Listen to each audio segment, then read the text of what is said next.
율법과 칭의 문제를 우리가 이제 논하게 됐습니다. 이게 50주 동안 우리가 율법을 살펴보고 있는데요. 매우 중요하기 때문에 지금 우리가 이 율법 문제를 보고 있습니다. 이 율법 문제는 이 마지막 시대로 갈수록 대단히 중요한 거예요, 여러분. 자, 이 마지막 시대의 특징은 분별과 구별이다. 뱀의 후손과 여자의 후손이 갈라진다. 그 마지막 시대 성도들의 특징이 뭐예요?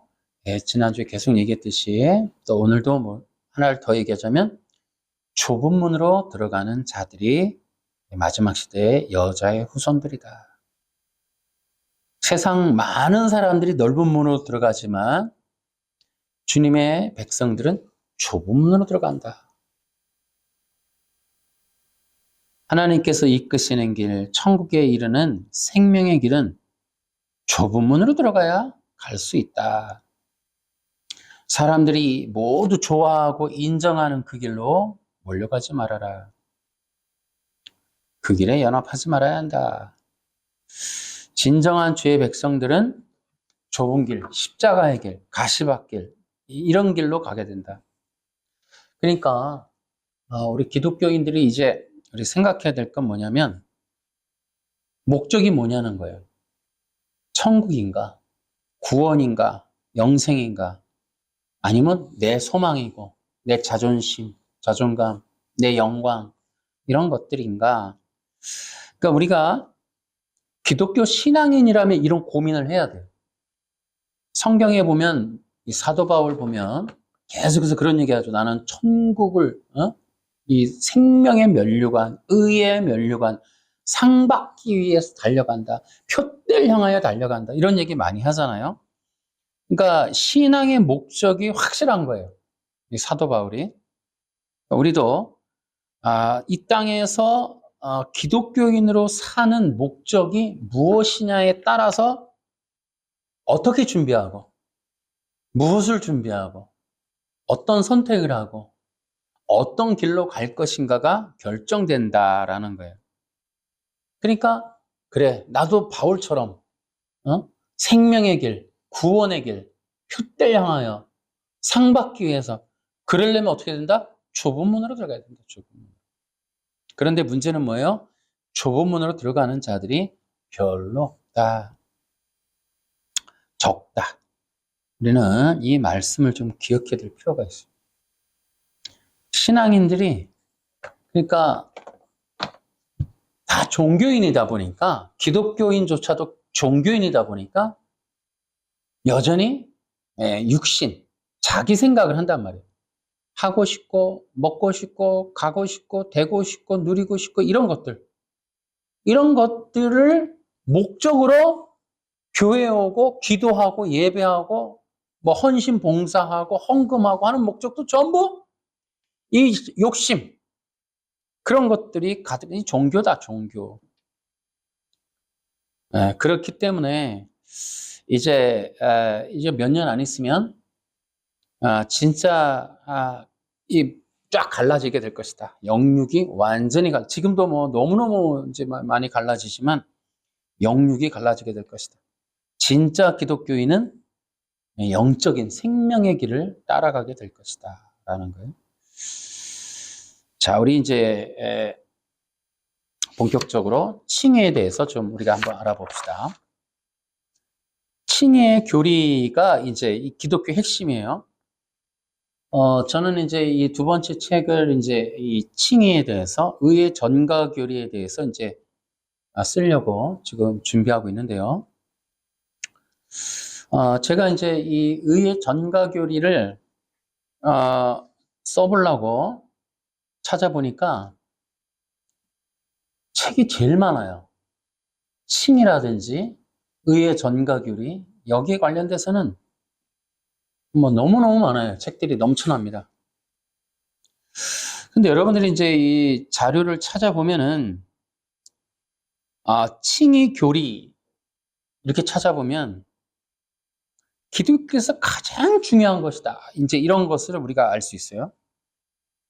종교개혁 자체가 이제 칭의 교리를 이제 회복하면서 이제 일어난 거예요. 그러니까 지금의 우리 개신교에서의 핵심은 칭의교리예요, 칭의교리. 어떻게 의를 얻을 것인가? 어떻게 하나님의 의롭다함을 얻을 것인가? 이게 기독교의 핵심이에요.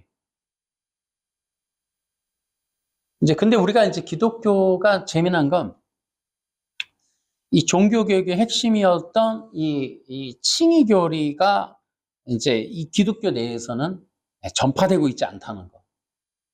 많이 가르쳐지지 않는 거. 참 이런 게 아이러니예요.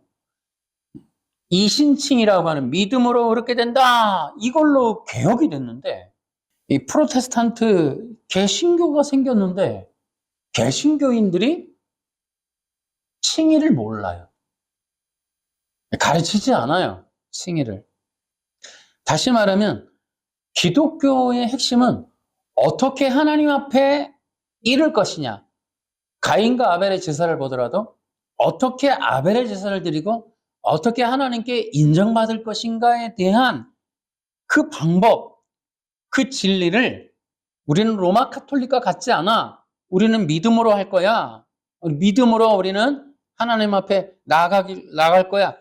이런 어떤 핵심적인 교리로 이 개신교가 생겼단 말이에요. 근데 이제 이런 부분이 이제 별로 없고, 긍정의 힘, 성공의 방법, 뭐 시크릿. 그러니까 완전히 그러니까 뭐가 이단인지를 이해를 해야 돼요. 어떤 것들이. 그러니까 두란노 생명의 말씀사 전부 책임이 너무 막중한 거예요, 지금.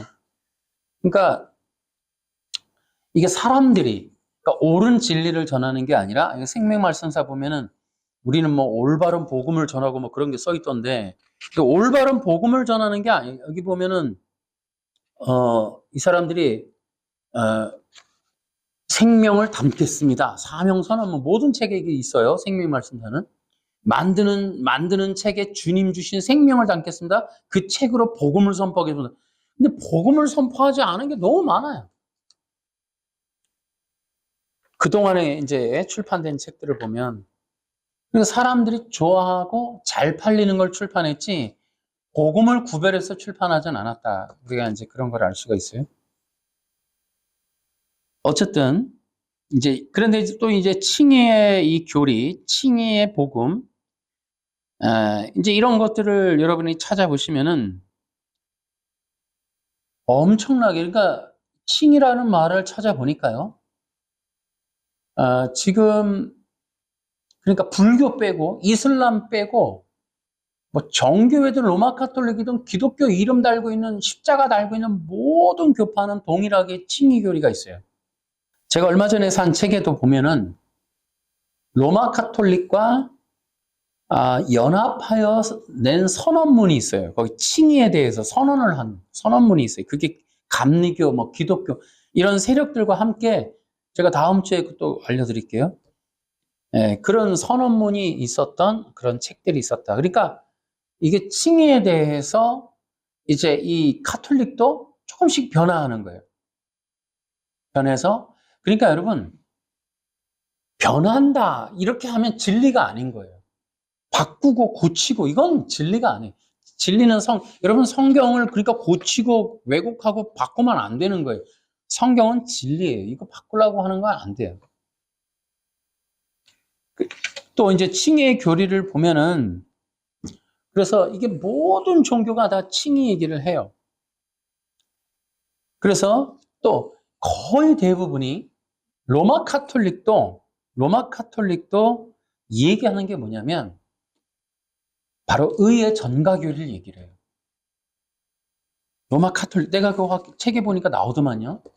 로마 카톨릭도 의의 전가교리를 얘기해요. 다시 말하면 어떻게 의롭게 된다? 의를 전가받아. 자, 그런데 이게 의의 전가교리라고 하는 게 뭐냐는 거예요.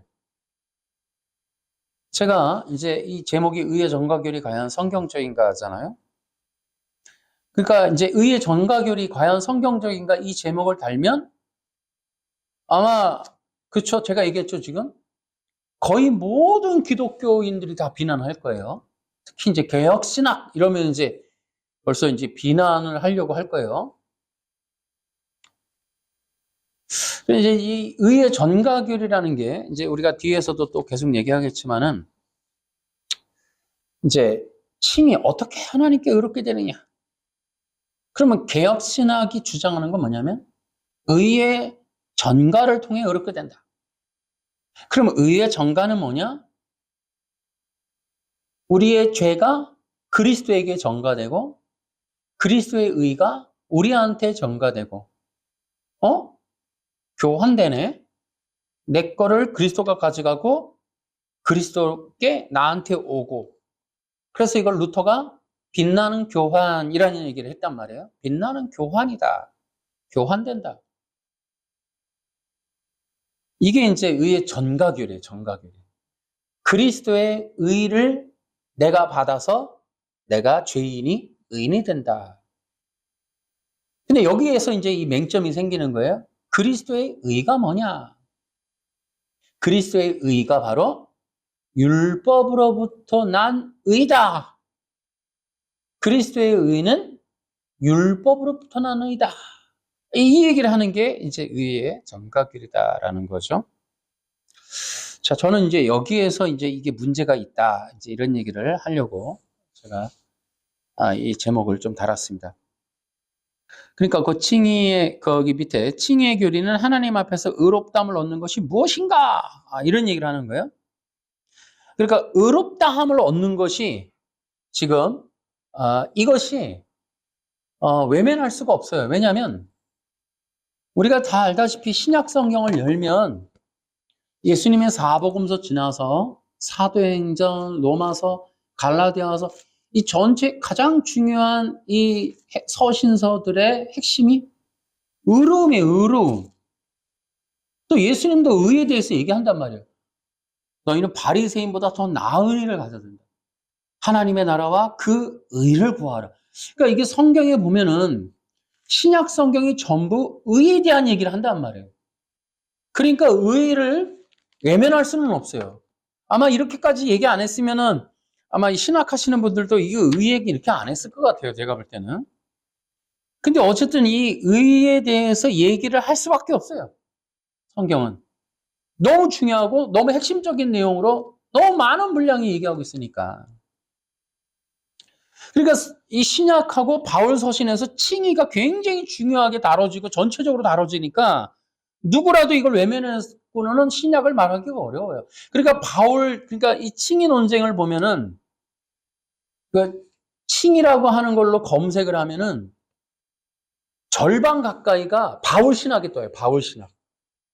그러니까 바울 신학이라고 하는, 그러니까 칭의, 의에 대해서 얘기하는 사람들이 바울 신학을 얘기할 수밖에 없어요. 근데 이 바울의 바울 학파, 바울의 이 신학을 새롭게 보자. 자꾸 이렇게 일어나는 게 바로 이 성경에 있는 바울의 이런 어떤 주장점보다 이게 시대적으로나 신학적으로 흘러가는 흐름에 따라 무엇인가 말하고 싶은 게 있을 때 그것을 위해서 이 바울 신학을 조정해가는 그런 과정들을 할 때 이제 바울의 신학을 새롭게 보자. 뭐 이런 얘기들을 해요. 그래서 이게 보면은 바울의 얘기를 받아들이는 게 아니라 바울의 얘기를 논박하면서 다른 자신들의 얘기를 하는 그런 책들이 덜어 있다는 거죠. 어쨌든 이 칭의를 얘기하려면 결국은 바울을 이겨내야 돼요. 바울이 말하는 거를 받아들이든지 아니면 바울의 말을 꺾어야 돼요. 자신들이 말하려는 걸 주장하려면. 이게 이제 우리가 뒤에서 말하려고 하는 톰 나이트와 존 파이퍼 얘기입니다. 그러니까 이렇게 여러분이 보시면 돼요. 칭의 교리는 의의 전가 교리와 밀접하게 연결되어 있어요. 의의 전가가 없다면 칭의가 없어요. 개혁신학에 의하면 의의 전가 교리가 없으면 칭의가 없다. 이렇게 보면 돼요. 이거 대단히 중요한 문제예요. 자, 합니다. 최근 신학계에서 칭의 논쟁이라는 게 있습니다. 여러분 평신도래도 이런 말 정도는 알면 좋아요. 칭의 논쟁이 있었다. 그리고 존 파이퍼, 톰 나이트 이런 사람들의 서로 논쟁이 있었다. 기독교 내에서 이러한 논쟁은 뭐 좋다고 봅니다. 어떻게 의를 얻는가? 이런 주제는 대단히 중요하다. 근데 미국에서 이제 두 개의 이제 학파가 이제 이렇게 해서 논쟁이 있었는데, 존 파이퍼와 톰 나이트가 있었다. 근데 이런 얘기예요. 존 파이퍼하고 이제 톰 나이트가 붙었는데, 존 파이퍼는 옛 관점 학파, old perspective 이렇게 얘기했고, 새 관점, 톰 나이트는 새 관점 학파다, new perspective 이렇게 얘기를 하는 거예요. 뭐 이렇게 우리가 이걸 다 자세하게 지금 이걸 보려고 하는 건 아니고 이런 게 있어요. 근데 이제 거기에 핵심적인 것만 간단하게 제가 밑줄 쳐놓은 거 있죠. 그 제가 도표를 지금 정리를 했어요. 정리를 해서 여러분이 공부를 이해는 할 수, 그리고 눈으로라도 볼 수 있도록. 그 존 파이퍼가 말하는 건 뭐냐면, 바울은 율법주의적 유대교를 비판했고, 인간은 행위가 아니라 믿음으로 어렵다함을 얻는다 강조했다. 뭐 이런 얘기를 해요. 그래서 칭의는 법정적인 선언이다. 그랬더니 이제 세관점 학파 밑에 잠깐 보세요. 뭐라 그래요? 율법주의적인 행위로 구원받으려는 시도가 아니라 바울이 비판한 것은 유대인들이 이방인을 배제하는 언약적 배타성이었다. 이제 이렇게 얘기를 하는 거예요. 그래서 이 사람들이 샌더스, 제임스 던, 뭐 톰 나이트 이런 사람들이 얘기했는데요. 두 사람의 이제 논쟁점에 대해서 이제 밑에 제가 따로 해놨죠. 톰 나이트. 자, 톰 나이트는, 그러니까 우리가 이것만 알면 돼요. 이 사람이 뭔 얘기를 했느냐. 그 밑줄 친 거. 그러니까 칭의는 구원의 시작이다. 하나님의 백성임을 드리는 표지이다. 하면서 뭐라 그러냐면, 최종 심판 때의 의는 행위와 삶의 결과와 연결되어 있다. 이런 얘기를 했어요. 존 파이퍼는 하나님이 죄인을 의롭다 하시는 법정적인 선언이 칭인데, 그 근거는, 그러니까 존 파이퍼라고 하는 뭐라고 돼 거기 위에 마틴 루터, 존 칼빈, 개혁주의 전통에서 말하는 건 뭐냐면은, 이 존 파이퍼를 통해서 이 개혁 신학이 말하는 거는 하나님이 죄인을 의롭다 하시는 법정적 선언이 칭인데, 그 근거는 그리스도의 의의 전가다. 이렇게 하는 거예요. 그리스도의 의의 전가다. 그리고 뭐라 그러면, 칭의는 순간적이고 완전하고 한 번에 영원하다. 믿는 자는 그리스도의 의를, 그러니까 믿는 자는 칭의를 얻는다 이게 아니라, 믿는 자는 그리스도의 의를 전가받는다 이렇게 해놨어요. 그러니까 이신칭의가 바뀐 거예요. 지금 이신칭의 개념이 존 파이퍼를 위시로 한 이 개혁신학이 말하는 건 뭐냐면, 칭의는 영원하다. 톰 나이트가 말했던 것처럼 한 번 의의를 받았다고 영원한 게 아니다. 삶이 삐뚤어지면 이 칭의도 취소된다. 이런 얘기를 했어요. 근데 존 파이퍼는 아니야. 칭의는 영원해. 영원한데 이 칭의는 뭐냐? 믿는 자가 받는다. 믿는 자가 받는데 뭘 받느냐? 그리스도의 의를 전가받는다. 이런 얘기를 한 거예요. 이 사람들의 이 책은 되게 많습니다. 이 두 사람의 이 논쟁에 대한 책은 부지기수로 많아요. 제가 여기다 다 쌓아놓지 못할 만큼 많아요. 어쨌든 그래서 거기 이제 그 밑에 보세요. 맨 밑에 톰 나이트의 새 관점은 뭐라고 그래요? 그러니까 존 파이퍼가 비판하는 건 그러니까 여러분 시중에 이제 이 두 사람에 관한 칭의 논쟁이라고 하는 책이 있고, 그걸 존 파이퍼가 썼단 말이에요. 그랬더니 이제 개혁신학 측에서 이따만큼이나 책이 이제 나왔어요. 이게 뭐가 나오냐면, 톰 나이트의 칭의론을 비판한다. 이런 책들이 이따만큼이나 많이 나왔어요. 그러면 이 사람들이 하나같이 얘기를 하는 게 뭐냐면, 개혁신학자들이란 말이에요. 뭐 감리교 이런 사람은 없어요. 다 개혁신학 하는 사람들이 이따만큼 많이 책을 썼는데, 이따만큼 많은 책을 쓴 사람들이 공통적으로 하는 말이 뭐냐면, 톰 나이트는 그리스도의 의의 전가를 약화시킨다 이렇게 얘기를 한단 말이에요. 그리고 행위와 최종 심판을 연결함으로써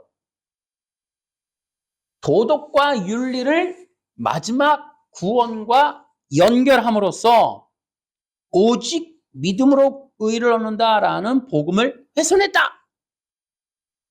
어떻게 도덕과 윤리가 최종적 구원에 연결될 수 있느냐? 이제 이런 얘기를 이제 이따만큼 많은 개혁주의 신학하는 신학자든지 목회자든지 간에 여러 사람들이 막 열불 내서 쓴 거예요. 그리스도의 의, 응? 그리스도의 의의 전가가 얼마나 중요한 이 개혁주의 신학의 중심이 전가교리인데 이 전가교리를 어떻게 약화시킬 수 있느냐 이러면서 이제 열불들을 내갖고 이제 책을 쓴 거예요. 이해되십니까? 여기까지는. 그러니까 톰 나이트의 편이 김세윤 교수. 김세윤 교수가 이제 톰 나이트 편이에요. 그러니까 톰 나이트를 비롯한 이 사람들은 뭐예요? 그래서 김세윤 교수는 합동 측 사람인데 김세윤 교수는 뭐예요? 구원의 취소를 주장한다고. 개혁신학이라고 할 수 있나요? 왜냐하면 이 견인교리를 부정하고 있는데 지금. 근데 이제 이 존 파이퍼는 올드 퍼스펙티브. 그러니까 옛 관점에 우리는 그리스도의 의를 수호해. 칭의교리를 사수해야 돼. 이제 이런 얘기를 이제 빡세게 하고 있는 거예요. 그래서 이 존 파이퍼 이 사람들이 뭐냐면 거기 나와 있으셔 3페이지. 그들은 그리스도의 의의 전가를 통해 의롭다함을 얻는다. 이게 이제 존 파이퍼가 엄청나게 이제 강조해요. 존 파이퍼는 칭의교리를 사수해 나가는 칭의는 그리스도의 의의 전가다. 그러면서 그들이 하나같이 얘기하는 게 그리스도의 의의 전가는 뭐냐? 그리스도이신 예수님이 율법에 완전하게 순종하셔서 의를 얻으셨다. 그래서 그 얻으신 의를 믿는 자들에게 주신다. 그래서 그것이 의롭게 되는 것이다. 지금 이 얘기를 하는 거예요. 그러니까 정리하자면은 존 파이퍼가 말하는 의의 전가교리라고 하는 것은 반드시 뭐가 있다? 그리스도의 율법 순종이 따라붙는 거예요. 그러니까 예수님의 율법 순종이라는 것이 없으면 의의 전가교리도 쓸 수가 없어요. 그래서 명심하세요. 의의 전가교리를 주장하는 개혁신학은 무엇을 수호하냐면 사실은 이거를 칭의를 이게 사수하는 게 아니에요. 이 사람들이 이 교리를 내세우기 위하여 반드시 주장하는 게 능동순종 교리예요. 예수님의 능동적인 율법 순종이라고 하는 것이 이 밑바탕에 있단 말이에요. 이 밑바탕에. 그러니까 이 밑바탕이 이 칭의교리를, 이 존 파이퍼의 칭의교리를 붙들고 있는 게 능동순종이에요. 예수님의 율법 순종. 그러니까 의의 전가교리, 이렇게 말은 의의 전가교리라고 하지만 의의 전가교리의 뜻은 요 밑에 있는 예수님의 율법 순종, 능동 순종이라는 교리가 밑에서 이렇게 붙잡고 있는 거예요. 그러니까 사실은 사람들이 여기 있는 이 글을 읽지만 그들이 말하고 있는 건 예수님의 율법 순종이라고. 요 얘기를 자기들 스스로 얘기를 해요. 이게 정태용이라고 하는 분이 쓴 책에 보면은, 그 사람이 쓴 책에 보면 정태용이가 뭐라고 해놨냐면, 능동순종 교리는 개혁신학을 붙들고 있다. 능동순종이 부정되면 개혁신학이 무너진다. 요게 이제 정태용이라고 하는 유튜브 촬영하고 있는 그 사람이 주장하고 있는 말이에요. 그러니까 그 사람이, 정태용이라는 사람은 능동순종이 부정이 되면, 요게 없으면 개혁신학도 무너지고 우리도 무너지고 합동도 무너지고 장로교가 뭐 일단 소리를 하고 있는 거예요. 그래서 자신들 스스로가 고백해요. 칭의교리, 의의 전가교리 다 중요하지만 예수님의 율법 순종이라는 능동 순종 교리가 없으면 이거 다 소용없다. 이거예요. 다 소용없다. 능동 순종이 중요하다. 다시 말하면 예수님이 율법에 순종했다는 걸 지켜야 된다. 이거 부정하면 안 된다. 이거 뺏기면 안 된다. 이거 비판하도록 놔두면 안 된다. 율법 순종이라고 하는, 예수님의 율법 순종이라고 하는 능동 순종 교리를 지켜야만 의의 칭의 교리를, 존 파이퍼를 지켜낼 수 있다. 존 파이퍼를 지켜야 우리 개혁신학도 살 수 있다. 이런 논리가 바로 지금 현재 이 개혁신학 측에서 얘기하고 있는 거예요. 제2장 율법을 이해하고 알아야 하는 이유. 칭의의 교리가 세계 모든 교단들과 기독교 단체들이 모두 말해요. 모두 말하고 있어요. 진짜 카톨릭까지 얘기를 한다니까요. 그러니까 저는 이 종교 통합이 어렵지 않겠다라는 생각이 들어요. 이 알리스터 맥그레스라는 사람도 지금 의심받고 있잖아요. 거기다가 얼마 전에 이동원 목사님, 지구촌교 이동원 목사님 설교가 비판받아서 지금 유튜브에 엄청나게 또 시끄러웠죠. 그래서 그 이동원 목사님이 이제 뭐 떼제 공동체라든지 최근에 뭐 어떤 문제가 된 종교 통합 발언을 해갖고 시끄럽고 욕먹고 있는데, 뭐 사랑의 교회에서 WEA가 열리기도 하고 말이죠. 지금 세계적인 이 기독교 흐름을 우리는 좀 지켜봐야 되는데, 문제는 뭐냐면 이 개혁신학이라고 하는 이런 신학이라고 하는 부류가, 저도 장로교고 뭐 저도 이렇게 장로 개혁신학을 공부했지만은 이 칭의교리, 정가교리를 우상시해요. 우상시. 그러니까 이게 나는 더 문제라고 생각해. 그러다 보니까 어떤 문제가 생겨요? 지금 이런 책들이 너무 많단 말이에요. 지금 이신칭의 칭의교리, 뭐 정가교리, 진짜 산더미같이 쌓입니다. 제가 지금 거의 다 사고 있어요. 하여튼 뭐 웬만하면 삽니다, 제가. 근데 이 사람들의 문제는 어느 누구도 예수님의 율법 순종을 의심하는 사람 저는 한 명도 못 봤어요. 예수님이 율법에 순종하셨다, 그래서 의를 얻으셨다, 이 문제를 의심한 사람을 본 일이 없어요. 정희철 목사님, 그 바른믿음 그 정희철 그분밖에는 못 봤어요. 아무도. 예수님이 율법에 순종했고 율법으로부터 의를 얻으셨다, 능동 순종 교리는 개혁주의 신학이다, 이렇게 얘기하는 사람이 거의 다입니다. 거의 다. 저는 이해하기가 어려워요. 그래서 제가 거기 써놨죠. 칭의교리 문제를 다시 살핀다는 건 대단히 어려운 일이에요. 왜냐하면 기존에 이미 모든 기독교가 의의 정가교리를 그냥 기본으로 믿고 따라가요. 맹신하는 게 아니냐. 이건 이의를 제기하는 것만으로도 이미 나는 이 제목을 유튜브에 썸네일 딱 올리는 순간 이미 욕먹을 거예요. 그럼에도 불구하고 이 문제를 제기하는 거는 이것이 영생과 관련이 있기 때문에 그렇습니다. 성도들이 어렵다 하더라도 제가 자꾸 말하는 이유는 이게 너무 중요하니까. 영생, 구원, 천국과 연결되어 있으니까. 칭의교리라는 게 뭐냐? 예수님의 율법 순종이에요. 그러니까 예수님의 율법 순종을 말하려고 다 얘기하는 거예요. 그러니까 제가 이 존 파이퍼 책을 읽으면서 내가 앞서 얘기했지만 되게 잘 썼어요. 잘 쓰고 어려워요. 뭐 이렇게 복잡하게 써놨는가 모르겠어요. 그래서 우리는 무슨 생각이 드냐면, 이 정도의 책들을 쓰고 이 정도로 그 어떤 학파를 대변할 정도면 되게 똑똑한 겁니다. 이 되게 똑똑한 머리로 예수님이 율법에 순종해서 의를 얻으셨다는 걸 한 번도 의심한 적이 없는지 저는 묻고 싶어요. 근데 재미난 거는 이 사람들이 예수님의 율법 순종을 당연시하면서 제시하는 게 갈라디아서 4장 4절 5절, 로마서 5장 19절입니다.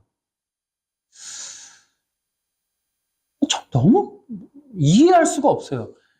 그러니까 칭의 교리, 능동 순종 교리, 예수님이 율법에 순종했다. 성경에 어디 있느냐? 그게 네 구절을 댑니다. 로마서 5장 19절. 갈라디아서 4장 4절, 마태복음 5장 17절, 로마서 10장 4절. 이 네 개의 구절을 가지고 예수님 율법에 순종했다는 거예요. 여러분, 한번 보시라니까 능동순종 교리 책 보세요. 그러니까 예수님이 율법에 순종하셨다. 성경적 근거가 어디 있느냐? 그러니까 이 네 개의 구절을 가지고 지금 500년 동안 루터서부터 시작해서 지금까지 전 세계 기독교 신학자들이 다 몇 명이었을까요? 500년 동안 이 의의 전가교를 얘기하면서 예수님이 율법에 순종했다. 그 근거는 네 개의 구절이다. 근데 이 네 개의 구절에 대해서 500년 동안 이의를 제기한 사람이 단 한 사람도 없다고요, 이게. 너무 기가 막혀서. 그러니까 제가 거기 써놨죠. 모든 기독교 단체들이 예수님이 율법에 순종했다. 이 말을 전부 인정하고 있어요. 그래서 이 사람들이 칭의교리가 하는 말이 행위언약, 능동순종교리, 의의 전가교리. 이게 다 하나예요, 하나. 아까 얘기했듯이 이 의의 전가교리를 붙들고 있는 게 바로 이 능동순종이에요. 이 의의 전가교리와 능동순종이라는 걸 가지고 만든 신앙 고백서가 행위언약이라고. 이런 것들이 전부 하나로 연결되어 있어갖고 지금 칭의교리가 지금 세워진 거예요. 지금의 칭의교리가. 그러니까 이들이 지금 대한민국과 미국과 영국이 만들어 놓은 칭의교리가 뭐냐면 예수님의 율법 순종이라는 그 능동 순종으로 만들어진 거예요. 능동 순종으로. 그러니까 그들이 말하는 듯이 예수님의 율법 순종이라는 게 없으면 그 의의 전가결이라는 근거도 없어져 버려요. 그러면 예수님의 율법 순종이라는 게 실제로 있었느냐를 증명할 때 네 개 구절을 얘기한단 말이에요, 이 사람들이. 그래서 이게 너무 어이가 없잖아요. 500년 동안 어떻게 예수님이 율법을 지켰다는 거에 대해서 이의를 제기하거나 궁금해하는 사람이 없어요? 그러니까 예수님이 율법을 지켰다는 것이 무엇이 문제인지, 예수님이 율법을 지키셔도 되는지, 이런 걸 의문을 갖지는 않는다는 말이죠. 자, 제가 거기 빨간 글씨를 예수님의 율법 순종의 문제는 영생을 얻는 것과 직결되어 있습니다, 여러분. 그러니까 모든 사람들이 그렇게 주장하고 있다고 해서 우리는 맹신하며 따라가야 될까? 아니, 존 파이퍼가 얘기하니까 따라가야 됩니까? 그래서 어떤 사람이 얘기하듯이 지금 우리 기독교가 시급하게 해야 될 일은 신학을 버리는 거예요. 그리고 성경을 붙잡는 거예요. 진짜 이런 신학이라면 여러분 버려야 됩니다, 이거 진짜. 이거 큰일이 아닐 수가 없어요. 신학을 버리고 성경을 잡아야 돼요. 그러니까 율법주의를 책망하신 예수님이 율법을 지켜서 의를 얻으셨다? 평생에 완벽하게 완전하게 율법을 지켜갖고 의를 얻으셨다. 여러분, 이건 제 말이 아니라 지금 미국, 영국, 한국, 전 세계, 독일 모든 기독교가 연합해서 주장하는 게 예수님이 율법을 평생 완전하게 순종해갖고 의를 얻으셨다. 이 얘기를 모든 기독교가 인정하면서 이러한 교리들을 세워놨단 말이에요. 예수님의 율법 순종을. 4개의 구절을 가지고. 그러면 4개의 구절이나마 그게 과연 예수님이 율법을 지켰다는 뜻이냐? 그것도 궁금해하는 사람이 없어요. 저는 그것도 아이러니한 얘기라고 생각합니다. 그러니까 지금의 칭의 교리를 따라가면 예수님이 율법에서 얻으신 의를 내가 받아들여서 내가 죄인이었던 내가 의인이 된다는 이 얘기를 이 교리를 믿고 따라가면 가도 우리가 구원 얻을까? 여러분 이거 고민하셔야 되는 문제예요. 자, 4페이지. 그리스도께서 율법을 지키셨다 하는 이 문제는 대단히 중요하다. 세상에 있는 모든 기독교가 이렇게 얘기를 하고 있어요. 근데 이게 위험하다는 거죠. 저는 잘못됐다. 저는 이렇게 보고 있어요.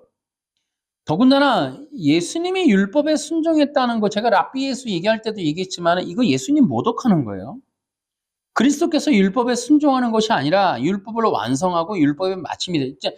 그러니까 율법을 완성하러 오셨다. 율법의 마침이 된다. 이 얘기가 예수님이 율법을 지켰다. 이 뜻이라고 지금 개혁신학에 해석하고 있는 것 자체가 저는 아이러니가 아니라 개혁신학 학자들은 성경을 그렇게 그냥 뭐 연구를 안 하고 그렇게 신학에 정해놓으면 신학자들도 그렇게 믿고 하긴 그러니까 박사 되나 보죠.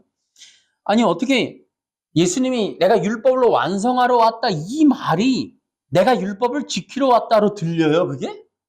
신학자들은 이해할 수가 없어요. 바울이 말하는 대로 예수님이 율법의 마침이 되셨다. 그리스도가 율법의 마침이다. 이 얘기가 예수님이 율법을 지켰다는 말로 들리냐 이거죠. 여러분 로마서 10장 4절에 그리스도께서는 모든 믿는 자에게 의가 있도록 하기 위해서 율법의 마침이 되셨다. 여러분 이 말이 율법을 지켰다로 들리십니까 여러분? 그러니까 이게 지금 우리한테는 굉장히 큰 문제가 아닐 수 없다. 저는 이렇게 문제 제기를 하는 거예요. 그리스도의 율법 순종에는 큰 문제가 들어있다. 자, 여러분, 제가 얘기했죠, 이렇게. 자, 그러니까 칭의, 하나님께 의롭다함을 얻는 것에 대하여 개혁신학은 의의 전가를 통해 의롭게 된다. 그러니까 그리스도의 의를 내가 받아야 내가 의롭게 된다. 이 교리를 말하면 그러면 그리스도께서는 무슨 의를 주는 거야? 어디서 의가 나셨어? 율법을 평생토록 지켰더니 율법한테 의를 얻으셨어. 그래서 의를 이렇게 갖고 계시는데 예수님을 믿는다. 예수님을 믿습니다. 하면 예수님이 율법한테 얻어놓은 의를 믿는다 하는 자마다 준다는 거예요. 그러면 예수님이 주신 의를 전가받아서 내가 죄인이 의롭게 된다. 그래서 이렇게 내가 얘기했죠. 예수님이 율법을 지켜서 얻으신 의, 그 의를 전가받아 칭의가 돼. 이게 이제 존 파이퍼가 말하는 거예요. 여러분 이제 능동순종이라고 하는 지금 제가 이렇게 예수님이 율법을 지켰다. 예수님이 율법을 지키셔서 의롭게 되셨다 하는 요 능동순종이라는 책을 따로 가서 읽어보면 제가 오늘 그 책을 다 갖고 올 걸 그랬네요. 그 책을 읽어보면 뭐라고 되어 있냐면 예수님이 율법을 지켜서 죄가 없이 되셨다. 깨끗하게 되셨다. 율법을 지켰으니 거룩하게 되셨다. 심지어 브랜든 크로라는 사람은 예수님이 율법을 지켰기 때문에 완벽하게 지켰기 때문에 영생을 얻으셨다. 심지어는 또 뭐라고 얘기해요? 김병원이라든지 이 합신 측, 합신 측 모르겠어요. 무슨 합신이 뭔지 합신 사람들이 하는 말이 뭐예요? 예수님이 율법에 순종해서 구원받으셨다. 이렇게까지 얘기한다는 거예요. 자, 다시요. 자, 예수님이 율법에 순종했다. 4개의 구절이 그 얘기를 하고 있다. 좋다 이거예요. 근데 이 능동순종이라는 예수님의 율법 순종이라는 이 교리를 이렇게 열어보면 능동순종이 말하는 게 뭐냐면 예수님이 율법을 지켜서 영생을 얻으셨다 이렇게 얘기를 해요. 여러분 어떻게 생각하세요? 예수님이 원래는 영생이 없으셨는데 이 땅에 오셔서 율법을 하나도 틀리지 않고 완벽하게 준수했더니 원래는 죄가 있었는데 죄도 없어지고 영생도 없었는데 영생도 얻었고 구원받지도 못했었는데 구원도 받았다. 이게 의의 전가 교리를 떠받치고 있는 능동순종이라는 교리 안에 들어있는 내용이 예수님이 율법을 지켜서 구원받고 영생받고 죄도 없어졌다 이렇게 얘기를 해요. 여러분 어떻게 생각하세요? 저는 우리 평신도 분들한테 듣고 싶어요. 왜냐하면 신학자들의 얘기는 상식을 벗어났기 때문에 평신도들의 이야기를 좀 듣고 싶어요. 어떻게 생각하시냐고요. 이 영상을 듣는 분들 한번 생각해 보세요. 아니, 그 제 얘기가 아니고 제가 없는 얘기하면 당연히 욕먹겠죠. 지금 이 얘기를 김재성 씨라든지 지금 브랜든 쿠러, 그 다음에 정태용이라는 분, 이런 분들의 책에 다 나와요.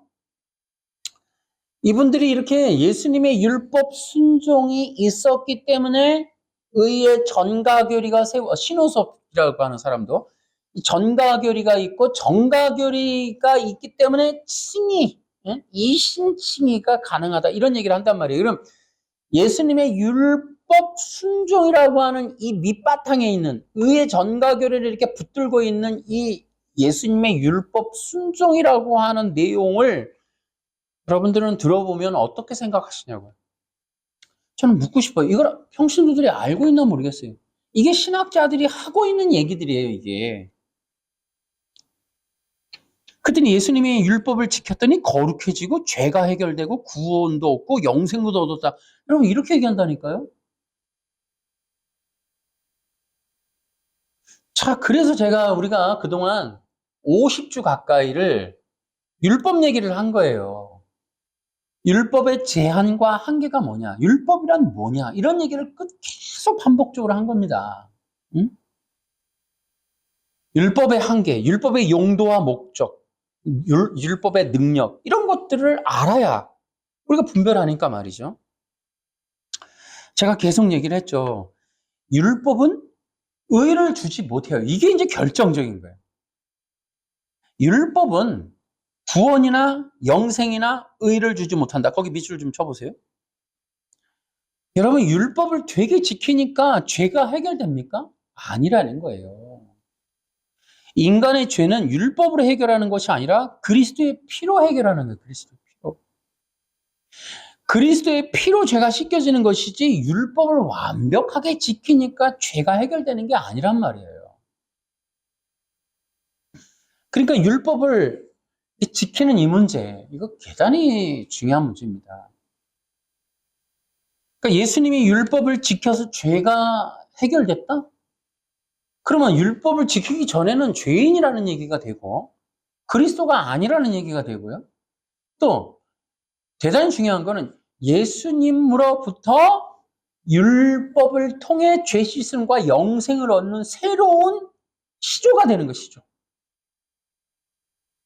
이게 이제 이걸 기독교가 용인하고 따라가고 있다는 건 문제. 왜? 이 얘기는 원래 누가 했다? 율법주의자들이 하는 거예요. 1세기 당시에. 뱀의 후손들이 하던 말이라고요. 이러한 진리를 이제 우리가 기억을 해야 돼요. 예수님과 사도들의 이 바울을 비롯한 사도들의 사역의 내용이 사도행전에 나왔잖아요. 뭐예요? 구약 성경을 들어 예수가 그리스도이심을 전했다고요. 사도들은 사도행전에서 성경을 들어 예수가 그리스도이심을 전했습니다. 여기서 말하는 성경은 구약이라고요. 구약 율법을 통해 예수가 그리스도라는 걸 전했어요. 이게 신약 사도행전에 나오는 사도들의 복음 사역의 내용이에요. 율법이 그리스도의 얘기다라는 거예요. 예수님이 누가복음 24장 44절에 구약 성경은 나에 대한 이야기다라고 얘기를 하셨어요. 구약의 모든 내용이 예수님에 대한 거예요. 고린도전서 15장 1절부터 4절, 5절까지 내려가면 뭐예요? 내가 전한 복음을 아니? 성경대로 죽으시고 성경대로 부활하사 내가 전하는 그 복음을 듣고 믿으면 구원을 받는데 성경대로 죽고 성경대로 부활하사. 그러니까 그 성경이 뭐예요? 구약이라니까요, 구약. 왜냐하면 구약이라는 말을 쓰질 않았어요. 예수님과 사도들은. 구약은 우리가 쓰는 거예요. 왜요? 유태인들은 그 당시 1세기부터 구약이라고, 우리가 말하는 구약이라고 하는 것을 언약이라는 개념으로 보질 않았다는 거예요. 언약이 아니에요, 그들에게는. 그래서 성경이라고 하는 이 그라페라고 하는 말을 썼어요. 이 그라페가 뭐냐면 글. 그 당시에 그라페 그러면, 글을 그러면 아는 거예요. 시편, 선지서의 글, 모세의 글. 이 세 개를 통틀어 그라페. 그러니까 이게 유태인들은 구약이라고 하는 말을 쓰지 않았어요. 그러면 구약이면 뭐가 있어요? 새 언약 있잖아요. 그리고 예수님이 언약이 새 언약이잖아요. 그러니까 이 구약이라는 말을 쓰는 동시에 예수님이 인정을 하게 되잖아요. 유태인들이. 그러니까 그런 말을 쓰지 않아요. 이게 구약과 신약은 뭐예요? 어린 양의 피, 짐승의 피, 예수님의 피. 그 피로서 맺는 혈맹이란 말이에요. 피로서 맺는 언약의 이야기. 그건 우리 기독교만 쓰는 말이에요. 유태인들은 쓰질 않아요. 그러니까 구약이라고 하는 개념으로 성경을 보질 않는단 말이에요. 그래서 우리가 기독교가 다른 거예요. 우리는 율법을 지킨다라는 개념으로 보지 않고 이 언약이라는 개념으로 보는 거예요. 언약이라는 개념으로. 그래서 그게 뭡니까? 이게 예수의 피를 상징하는 구약적인 개념. 그러니까 이 신약에 나오는 예수님은 구약의 실제고, 구약은 신약에 오실 예수님의 모형이고, 이러한 언약으로서 피로서 맺는 언약으로 보는 관점은 기독교가, 유태인들은 그렇게 안 했단 말이에요. 그러니까 유태인들한테 전할 때 사도들이 그라페 갖고 하는 거예요. 글들. 시편, 모세의 글, 선지자의 글을 가지고 뭐 했다? 예수가 그리스도라는 걸 전했다는 거예요. 제가 이런 얘기를 해봐야 소용없는 게, 여러분들은 분명히 알고 계셔야 되지만, 이게 지금 이미 의의 전가교리와 능동순종에 맹신하고 있는 신학자들, 그 신학자들에게 배워서 그거 암기해서 점수 따서 목사님 돼갖고 지금 이렇게 하시는 분들은 이러한 율법 순종과 구약의 율법이라고 하는 원래의 의도에 대한 내용들을 이해하는 게 늦어요. 이게 왜? 자기들이 맹신해 온 게 있기 때문에 그 신학을 벗고 성경을 보는 게 거리가 멀다고. 그래서 성도들이 빨리 볼 수 있어요. 신학의 눈이라는, 신학으로 가려져 있지 않단 말이에요. 의의 전가교리라고 하는 이런 허무맹랑한 얘기로 이 성경의 뜻을 가려져 있지 않단 말이에요. 일반 성도들은 의의 전가교리를 모르니까 성경을 바로 보는 거예요. 성경을. 의의 전가교리, 예수님이 율법을 순종했다는 걸 전제하는 사람들이 그 눈으로 성경을 바라보는데 성경이 제대로 보일 리가 없죠. 예수님의 율법 순종 문제를 굉장히 중요하게 보지 않는다라는 이 부분. 그래서 성도들이 훨씬 더 빨라요. 성경을 성경대로 볼 수 있는 거예요. 예수님은 말씀하신 대로 구약은 그리스도의 얘기가 예수님이 누구냐, 그러니까 그리스도, 하나님의 아들이신 그리스도가 누구냐에 대한 얘기고, 신약이 뭐다? 그 구약에서 말한 그리스도가 바로 예수님이시네. 그래서 예수가 그리스도이시다, 이 얘기를 하고 있단 말이죠. 그래서 그리스도가 율법의 마침이다. 예수님이 바로 율법의 마침. 율법이 명령하고 이끌고 있고 가르쳐 오던 그 모든 것들의 끝이 그리스도가 되는 거예요.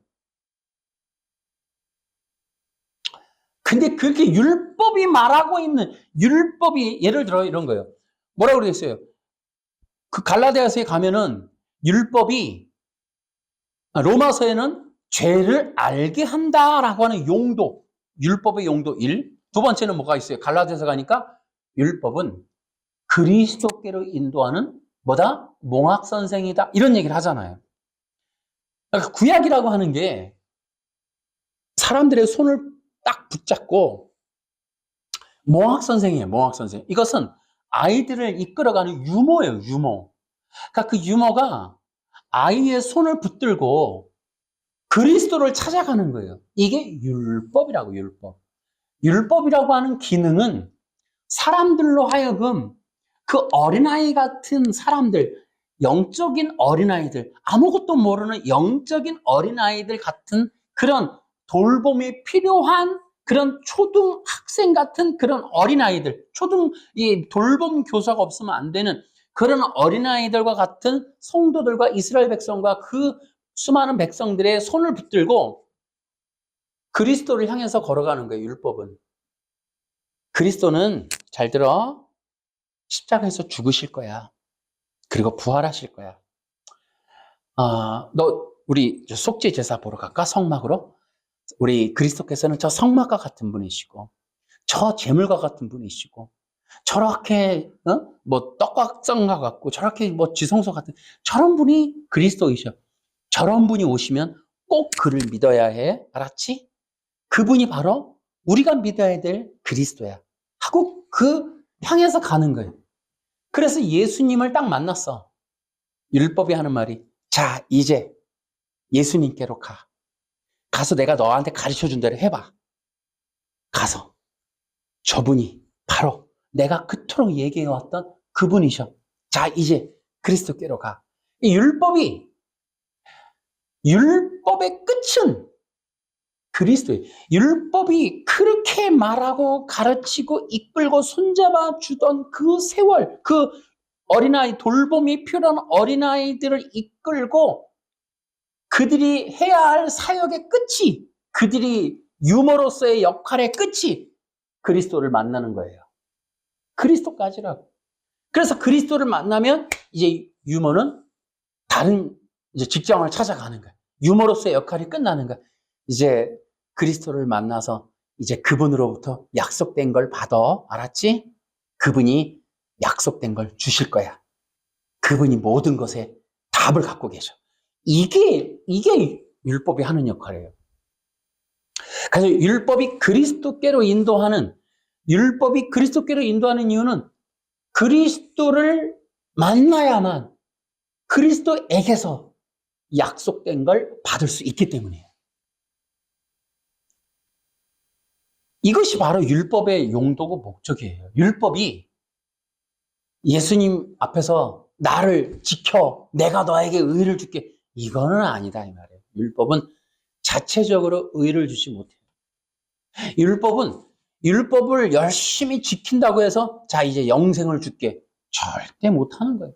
구원도 주지 못하고 죄도 못 씻어줘요. 죄도 못 씻어요.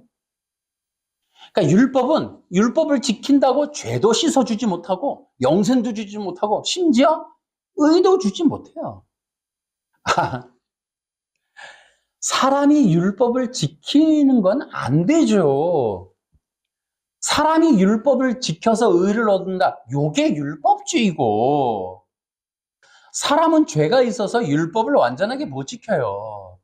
그러니까 예수님이 와서 대신 지켜준다. 이 얘기라고요, 이 얘기. 참 그것도 모르시네.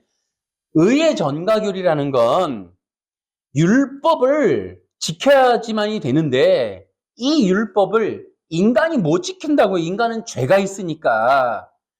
그래서 죄가 없는 예수님이 오셔서 이제 예수님이 율법을 완전하게 지켜주셔서 그래야만 그를 통해서 의를 얻는 거예요. 이게 이제 그들이 하는 얘기예요. 말도 안 되는 얘기를 하는 거예요.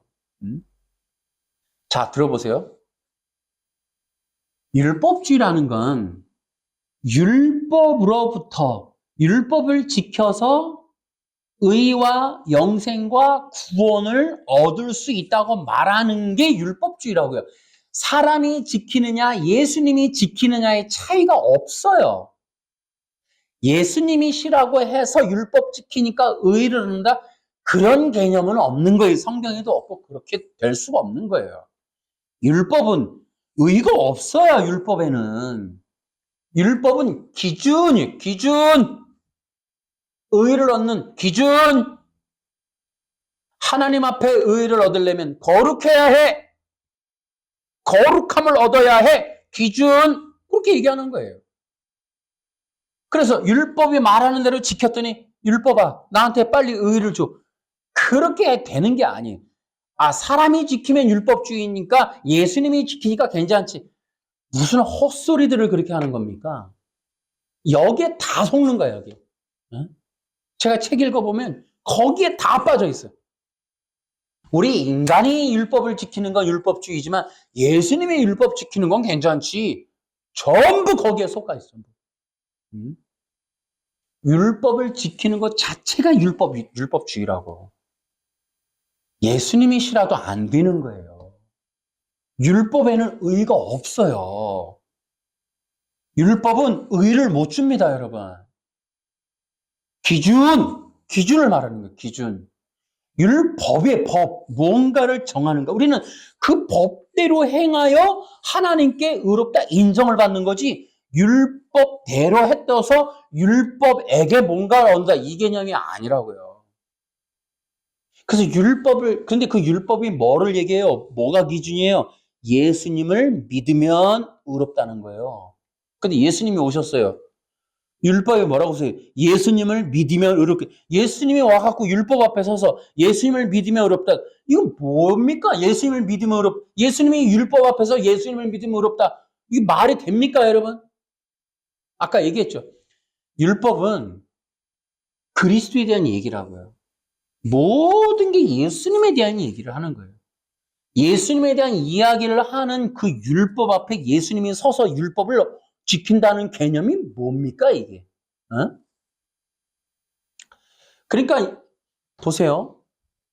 이 능동순종이라고 하는 이 개념, 능동순종이라는 이 개념 위에 전가교리가 있는데, 전가교리를 말하는 사람들과 능동순종을 말하는 사람들의 기본적인 개념은 율법은 지키는 거, 문자적으로 지키는 거, 도덕과 윤리의 기준, 도덕과 윤리의 지침, 율법을, 계명을 말씀대로, 문구대로, 문자대로 다 온전하게 지켜서 안식일도 지켜야 의롭게 되는 거, 거룩해지고 죄가 없는 거라는 개념으로 이해하고 있는 거예요. 다시 말하면 성경과는 정반대 얘기를 하는 거예요. 예수님은 그렇게 율법을 지켜서 의를 얻겠다는 자들을 율법주의라고 그러고 독사의 자식들이라고 책망하고, 예수님이 율법은 나에 대한 이야기야. 사도들도 예수가 그리스도라는 것을 그 성경을 통해 여러분 빌립 전도를 보시라니까요. 이사야서를 가지고 어떻게 그로부터 예수님에 대한 복음을 전했다 이렇게 돼 있잖아요. 원래 기독교가 하는 일이 그거예요. 그러니까 율법을 지켜라 이런 얘기를 하는 게 기독교가 아니란 말이에요. 율법은 그리스도의 이야기입니다. 이 얘기를 하는 게 기독교라고. 그러니까 예수님이 율법을 지켰다. 이 개념은 이미 능동순종이라는 개념은, 의의 전가교리라는 개념은 율법을 문자적으로 지키는 거라는 거를 전제로 하는 거예요. 그 개념이 성경에 있는 복음의 사도의 예수님의 이야기와 정반대 얘기다라는 거예요. 그래서 WEA하고 사랑의 교회가 합동이 이 연합을 할 수 있는 이유가 바로 이 율법이라고 하는 개념을 지키는 개념, 의를 얻어내는 도구의 개념으로 이해하는 것, 이 개념 안에서 통일이 되는 거예요. 율법의 개념을 어떻게 이해할 것이냐가 그렇게 중요한 거다 이 말이에요. 율법을 우리가 지켜서, 예수님이든 누구든 지켜서 의를 얻어내는 도구다. 안식일을 지키면 의를 얻는다, 깨끗해진다, 영생을 얻는다, 의를 얻는다, 이런 개념. 내가 그걸 문자적으로 지켜서 뭔가를 얻어내거나 그 문자를 지키는 것에서 뭔 답이 있을 것이다 라는 이 개념이 율법주의적인 개념이라고요. 그것은 비복음적 개념이란 말이에요. 예수님과 사도들의 이야기와 다른 거란 말이에요. 그러니까 율법을 지킨다라는 이 개념이 바뀌어야 돼요. 그런데 너는 그 말이 되는 소리를 해. 그러면은 레위기 18장 5절에 이를 행하라, 그리하면 살리라, 이런 말이 있잖아. 율법을 지켜라, 그러면 산다, 이렇게 되어 있잖아. 그 로마서 10장에 5절에도 있고 6절에도 있고 갈라디아서 3장에도 있고, 바울도 그런 얘기를 했지 않았냐? 이를 행하라, 그리하면 살리라. 또 이렇게 나온단 말이에요. 자, 이것들이 바로 어이없는 얘기들이다. 제가 이 레위기 18장 5절에 대한 건 이미 영상에 띄워놨습니다. 지금의 기독교는 매우 위험하고 왜곡되어 있다. 3장에. 예수님이 율법을 지키셨는가? 저는 이 물음을 물으면서 개혁신학에 답을 해야 된다고 생각합니다. 그러니까 능동순종과 의의 전가교리, 정태용이라고 하는 분이, 정태용 씨가 말하는 것처럼 능동순종 교리를 부정하거나 사수하지 못하면 개혁신학이 무너질 것이다. 여러분, 이렇게 비성경적인 교리라면 개혁신학이 무너지는 게 맞아요. 그리고 새롭게 세워야죠. 능동순종을 지키고 기독교를 버릴 겁니까? 아니, 능동순종 지키느라고 성경의 뜻을 저버릴 겁니까? 예수님이 율법을 지켜서 의를 얻으셨는가? 이 문제에 대해서 저는 개혁신학이 정말 그 성도들 앞에서 양심 선언을 해야 된다고 생각합니다. 신학자들이. 여러분, 예수님이 율법을 지키셨다고 여러분, 속으시면 안 돼요. 예수님이 율법에 순종하시면 안 됩니다. 이미 내가 랍비 예수라는 그 영상에서 이미 얘기했어요. 율법에 순종하시면 안 된다. 이게 뭐냐면 순종이라는 그 개념이 누구로부터 보냄받았다라는 뜻이에요. 여러분, 예수님이 율법에 순종해서 의를 얻으셨다. 이 정도면 예수님이 율법으로부터 파송됐다는 뜻이에요. 이 말조차 이해를 못하죠, 지금. 예수님이 누구로부터 오셨다, 누구의 권위로 오셨다, 누구 이름으로 오셨다, 누구의 뜻으로 오셨다. 여러분, 율법으로부터 오셨습니까, 여러분? 하나님으로부터 오셨어요. 어디 있냐고요? 그게 창세전 구속 언약이라는 게 있어요. 에베소서에서 나오고. 창세전 구속 언약에 의해서 이미 하나님의 뜻을 행하러 오셨어요. 율법으로부터 오신 게 아니란 말이에요.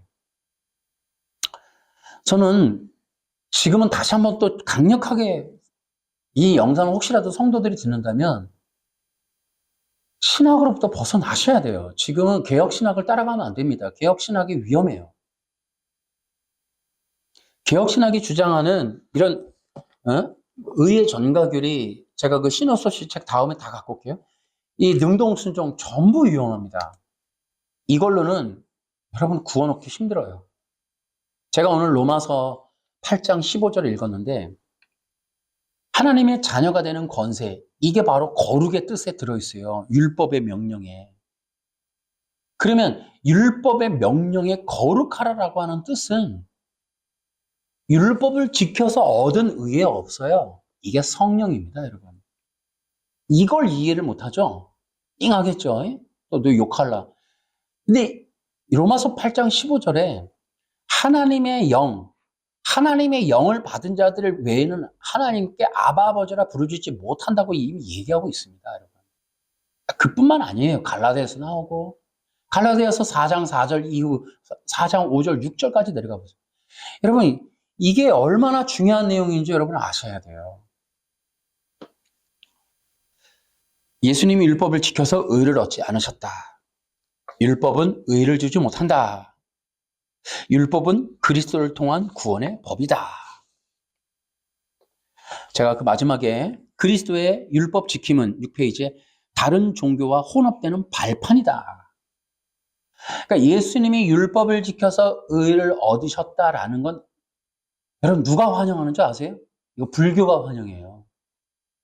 기독교 안에 있는 붓다라는 책이 있어요. 얼마나 웃기냐면 붓다와 예수님을 동일선상 놓습니다. 심지어는 뭐라 그래요? 예수님이 붓다의 제자다 이렇게 얘기를 하는 거예요. 그러니까 예수님이 이렇게 얘기하는 이유는 뭐예요? 예수님이 율법을 지켜서 의를 얻으셨다라는 개념이 득도에서 부처가 됐다는 개념하고 똑같다는 거예요. 그러면 누구나 십계명이나 법을 지키면 예수님처럼 된다는 거예요. 구원자가 된다는 거예요. 그러니까 이게 뭐예요? 창세기 3장에 나오듯이 너도 하나님처럼 될 수 있어. 인간의 욕망, 인간의 근본적인 이 죄를 해결하는 방법이 바로 이 율법을 지켜서 의를 얻는 거예요. 그래서 예수님이 뭐예요? 랍비 예수라는 책 제가 보여드렸죠? 사랑님께서 나온 거. 거기에도는 뭐라 그랬어요? 예수님이 롤모델이에요, 롤모델. 성도들에게 본이라는 게 본. 뭐라 그래? 거기서 뭐라 그래요? 그를 담는 것이 기독교 신앙이라는 거예요. 그를 담는 것. 그를 닮아가자. 작은 예수가 되자. 뭐라 그래요? 도덕적인 스승, 도덕적인 라삐가 스승이거든. 그러니까 율법, 선한 행위를 하는 정말 가난하고 외롭고 쓸쓸하게 걸어가는 그런 어떤 도덕적이고 종교적인 우월한 단계에 이른 초월적인 부처와 같은 간디와 같은 수준의 그런 스승을 우리도 닮아가자. 우리도 그 길 따라가자. 그래서 우리도 경건하고 겸손하고 우리가 아주 초월적으로 그렇게 걸어가자. 기독교가 이렇게 지금 막 가고 있습니다, 여러분. 율법을 지켜서 예수님이 율법을 지켜서 의를 얻었다. 이런 내용들이 바로 다 거기에 들어있는 거예요. 자, 결론. 칭의의 문제는 성경의 핵심이지만 의의 전가 교리는 성경적이지 않다. 가장 큰 문제는 뭐다? 율법과 그리스도라는 개념을 혼동하고 있다. 혼용하고 있고 오용과 악용하고 있다. 율법의 한계와 제한을 왜곡하고 있다. 율법은 절대로 의를 주지 못한다. 영생도 구원도 주지 못한다. 율법은 그리스도에 대한 이야기다. 그리스도를 계시해 줄 뿐이다. 그리스도께로 인도하는 몽학 선생에 불과하지 그리스도를 대신하여 율법이 의를 주는 역할을 하는 것은 아니다. 이 마지막 시대의 개혁신학 안에서 사람들이 맹신하는 게 저는 가장 큰 위험이다. 저는 그렇게 봐요. 제가 우려하는 거는 이 율법을 지킨 예수님을 따라가면요. 저는 그렇게 생각해요. 그냥 최근에 이런 여러 가지 이 랍비 예수 책 읽으면서도 그렇고 사랑의 교수 나온 거 랍비 예수 책 읽고 정말 우려가 되는 거. 최근에 이렇게 정말 집단적으로 말이죠. 모든 사람이 합신해갖고 전부 다 예수님의 율법 순종을 이렇게 주장하는 걸 보면서 이거 집단 배교의 방법이다라는 생각이 들더라고요. 랍비 예수 읽으면서 이렇게 따라가면 모두가 그리스도이신 예수님을 저버리는 정말 구원이 집단적으로 거부되는 그런 일이 벌어질 수 있다. 이 개혁신학이 그 역할을 할 수도 있다. 율법을 지킨 예수님을 전하고 있는 개혁신학은 정말 이 신학은 위험하다. 개혁신학이라고 말하기 어렵다. 이거는 신학이라고 말하면 안 된다. 그러니까 신학이라고 말한다면 우리는 그 신학을 거부해야 되는 거예요. 그 신학을 거부하고 성경을 붙잡아야 돼요. 성경과 너무 달라요. 개혁신학이. 그래서 제가 그들이 만들어 놓은 이 아까 얘기했던 이 칭의와 의의 전가와 이 능동 순종을 뭉뚱그려서 만들어 놓은 요걸로 만들어 놓은 행위 언약 요거를 제가 비판하는 책을 이제 써놓은 거예요. 이제 곧 나옵니다. 칭의의 문제는 성경의 핵심이지만 결론 의의 전가는 이제 성경적이지 않다. 그리고 마지막 시대에 자 신학을 버리고 성령을 따라야 한다. 신학의 문제는 성경을 왜곡한다. 자, 그 빨간 글씨. 우리가 믿어야 할 분은 율법을 지킨 예수님이 아니라 하나님으로부터 기름 부음 받고 오신 그리스도이신 예수님이시다. 그래서 그리스도를 통해서 의를 전가받는 것이 아니라 그리스도이신 예수님을 믿음으로 성령을 받는 것이다. 성령님이 영생을 주신다. 성령 안에서 영생을 얻게 된다. 성령님이 구원의 보증이시다. 예수님을 믿는 이유는 예수님이 믿는 자들에게 성령을 주시기 때문이다. 라는 거. 이런 것들을 우리가 나중에 또 자세하게 하겠지만 혹시라도 궁금해하실 분들에서 결론으로 잠깐 얘기했습니다만은 우리는 빛나는 교환이 아니에요. 이거 루터서부터 이거 다 속인 거예요. 빛나는 교환이라는 게 있을 수 없어요. 빛나는 교환이 아니에요. 우리는 예수님은 그를 믿는 자들에게 성령을 주시는 거예요. 의를 주는 게 아니고. 이것만으로 이미 제가 오늘 이것만 결론으로 마치겠습니다. 그래서 의의 전가라는 건 없어요. 의를 주는 게 아니고 의를 준다 그러면 안 돼요, 여러분. 의를 전가받는다 이 말을 하면 안 돼요. 그리스도의 의 이런 말을 하면 안 된다고. 왜냐하면 율법 순종이라는 게 전제로 돼 있는 말이란 말이에요. 그리스도의 의라는 건 의의 전가도 그 뒤에는 뭐가 있다? 예수님의 율법 순종. 그게 들어있단 말이에요. 그러니까 율법 순종으로부터 의를 준다. 이게 바로 성경 전체를 찢어버리는 거예요. 하나님으로부터 받은 기름 부음을 부어주는 거지 율법한테 얻은 의를 전가해준다? 그러면 이런 거는 기독교 없는 거예요. 그래서 의의 전가, 그리스도의 의 이런 말을 하면 여러분들 거부하셔야 돼요. 여러분들은 거부하셔야 돼요. 그리스도의 의는 없어요. 의의 전가도 없어요. 예수 믿을 때 성령을 부어주시는 거예요. 성경 보시라니까요. 어디 의를 준다고 되어 있나? 성경을 주지. 믿는 자들에게 성령을 주는 거예요. 기도합시다.